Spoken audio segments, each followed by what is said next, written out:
So in this video, we're going to continue discussing the ideal gas law. This is the third one. The first one was the Boyle's law. The second one was the Charles law. I hope you already watched those videos. In this one, we're going to talk about something called the Avgadro's law. Yes, this is the same guy who discovered the Avgadro number, named after the same guy. This reveals the relationship between the volume of gas and the number of molecules, amount of gas molecules, basically. They are gonna in a direct proportional relationship, which means in a mathematical formula you can see volume, V stands for volume, equals to A, and A is a constant, okay, it's like a slope of the line. And N here, little n here stands for number of moles of the gas. So basically, if you increase the volume, the mole will be increased by the same factor. Or if you decrease the number of moles of gas, and the volume on the other end will be decreased as well. Keep in mind, we are mainly looking at four variables here: temperature, pressure, volume, and mole. So in this Avgadro's law, we put the temperature and the pressure as the constant, okay? Which means, imagine a scenario, okay, if you're in a room, normal room, where temperature and pressure are not changing at all, okay, and you have a balloon in your hand. So a common sense is, if you pump in more gas, the balloon gets bigger, okay? Or if you let the gas leaking out, the balloon shrinks. So that's basically the idea, okay? Now, if we can move the n over to the same side as the volume, leaving constant A on one side, you can imagine V divided by N should be a constant. And being said that, we can rewrite this formula into this format. And 1 and 2 here stands for two different conditions, okay? So under condition 1, V1 over N1 ratio will be the same as the Vn ratio under condition 2. Another derived formula for this can be this. Let me rewrite this, okay? Now, so if we moved n over, okay, so we would have v equals to n equals to a constant, okay? Now, if we have condition 1 that has a volume and mole, we would, under the same condition, under the same temperature and pressure, if you change the number of mole, the volume will be changed as well. This can be further rearranged into this. We can exchange the V1 and N2. You would have N2 over N1 equals to V2 over V1. So V1 goes down here, N2 goes up here. So you can see this is basically telling us, Avgadro law is trying to tell us the volume ratio is the same as mole ratio. Now keep in mind the unit on both sides, okay? For any ideal gas. Okay, so this could be really useful for us understanding a lot of gaseous behavior here, okay? So let's take a look at a calculation example of using the Avgadro's law. As usual, I'm copying this question over to the whiteboard here. So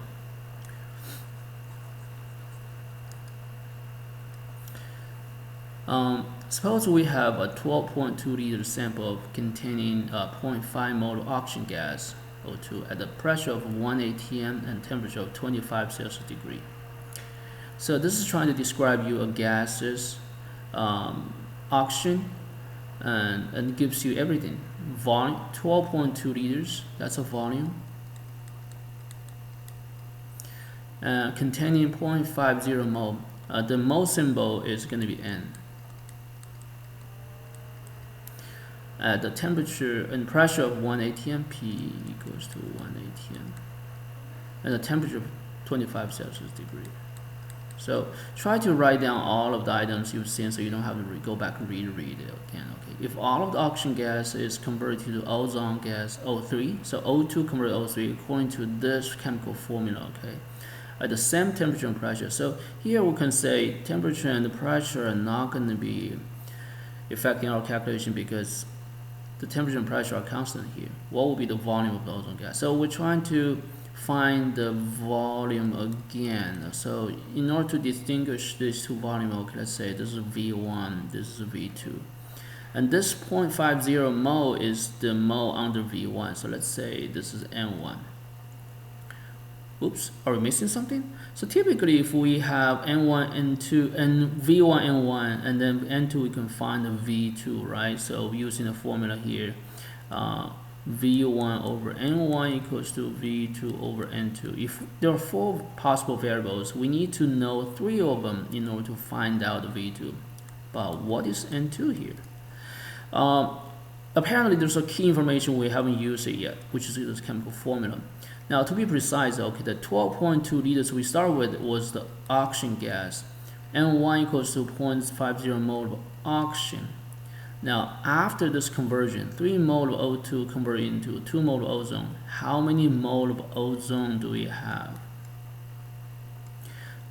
And then we can find out the V volume of ozone. So we're gonna find out N2 first using this balanced chemical equation. So this is actually going back to our what we have done before, stoichiometry. So mole of oxygen gas times mole ratio, mole of oxygen gas, mole of ozone gas will give you mole of ozone. So N1 mole of oxygen gas we start with is 0.50 mole. Now the mole ratio here is going to be 3 oxygen down here, 2 ozone up here. So if you take 0.50 divided by 3 times 2, will give you 0.33 repeating mole of ozone. So this is your N2. Now N2 equals to 0.33 mole of O3. So according to this formula now, we have V1, N1, we have N2, we need to solve V2. So let's rearrange this to, if we multiply N2 on both sides, so we can cancel N2 here, so we would have V2 only. On the other side, you have everything else. So V2, copy this over, but make sure you have the V2 on the left side. The rest of the things will be on the right side. So V2 equals to N2 V1 over N1, and then plug in all the numbers. N2 is 0.33 mole, V1 is 12.2 liters, and N1 is 0.50 mole. You're looking at 1, 2, 3, 1, 2, 2 sig figs, so it's 8.1 liters. So this is the solution to this problem. Now I want to revisit this question again. Okay, think about, you can pause here for a second. Think about, is there any different solution to this problem? So let's say,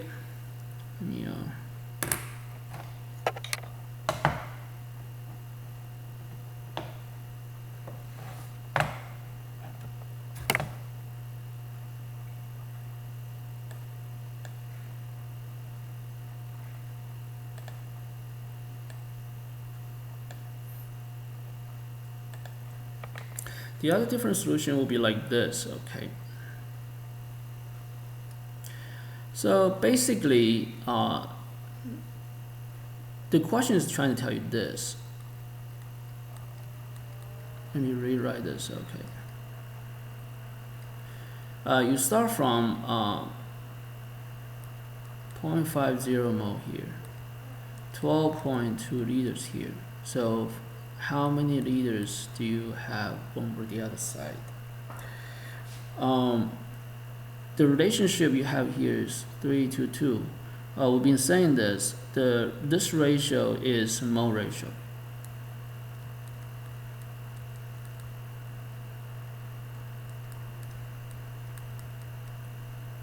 Now, because we have talked about Avgadro's law,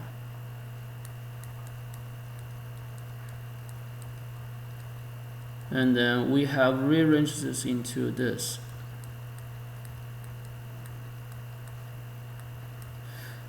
This is basically telling you this: for if both chemicals are gas. Okay, obviously they both are gas. Between two gases, okay, the mole ratio is the same as volume ratio. So this 3 to 2 is volume ratio. That's basically what this formula is trying to tell you. N1 over N2, N2 over N1 equals V2 over V1. So in other words, if you start with 12.2 liters of oxygen, you can basically calculate the liters of O3 using the volume ratio, which is the same as mole ratio.